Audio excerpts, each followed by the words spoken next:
Today, in History Wizards, we're going to be talking about the Code of Hammurabi. These are the laws imposed upon his kingdom to keep order among his people. Now, Hammurabi's empire was in the Fertile Crescent, and in an area which later became known as Babylon. Now, in the beginning, Sumerians were the ones that were living in this area, but later Amorite military forces moved into the region of Mesopotamia, which was in an economic slump after a short time of prosperity brought to the region by the kings of Ur. The Sumerians were no match for the Amorites, who later formed a dynasty in Babylon. The dynasty that was created would later dominate the region and produce Hammurabi. Hammurabi put down other Mesopotamian rulers. He eventually brought the entire region under his control, creating tax systems and forcing people to rebuild the irrigation systems. Hammurabi organized a strong government and worked to increase the prosperity of his people. Under Hammurabi's rule, Babylon was made a major trade center of the region.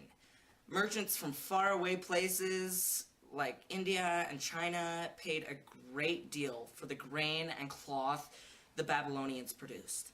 Although all this was done during his rule, Hammurabi's greatest achievement throughout his life was, quote, to make justice appear in the land. Hammurabi gathered laws from various city-states in the region and created a law code to be imposed upon the entire kingdom. When completed, Hammurabi's code was made up of 282 sections dealing with different aspects of life of the time. It clearly stated which things were not to be done and which crimes not to be committed. It also assigned punishments to be imposed on those, committing infractions on the law. Hammurabi's code penalized wrongdoers even more severely than the Sumerians did, who were overrun by the Amorites. Instead of fining the criminals, the laws exacted what the Bible later expressed as an eye for an eye and a tooth for a tooth. The following are just a few of the rules imposed by Hammurabi's law. Law 282, if a slave say to his master, "You are not my master," and they convict him, his master shall cut off his ear. Slave, come.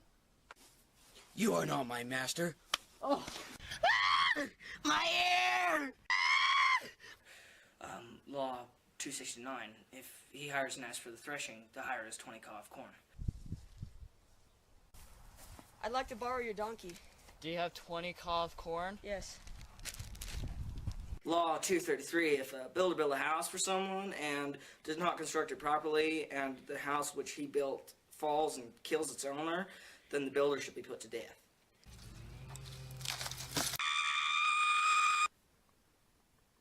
Where's the builder of that house? He's over here!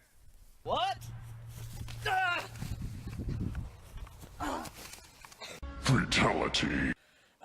Law 236, if a man rent his boat to a sailor and the sailor is careless and the boat is wrecked or goes aground, then the sailor shall give the owner of the boat another boat as compensation.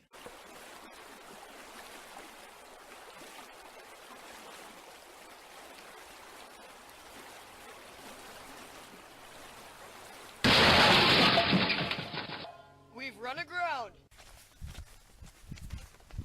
Where's my boat? Well, we kind of ran it aground. But we got you a new one. Sweet. Is this big enough? That's good. Law 218, if a physician make a large incision with an operating knife and kill him, or open a tumor and cut out his eye, then his hand shall be cut off. Oh.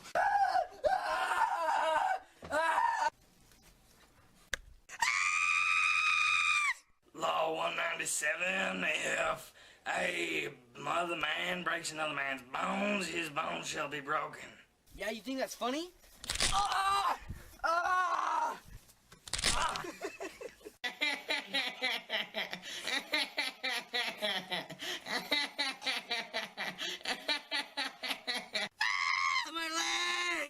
Law number 25.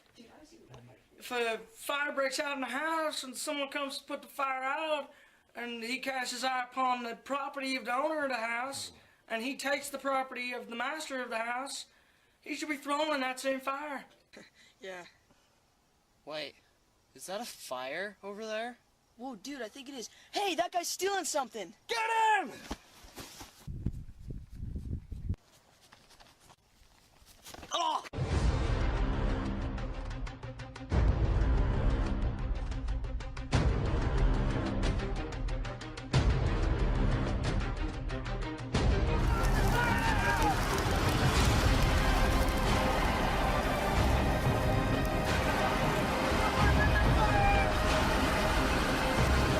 22. If a man is caught committing a robbery, he should be put to death. Hey, what are you doing?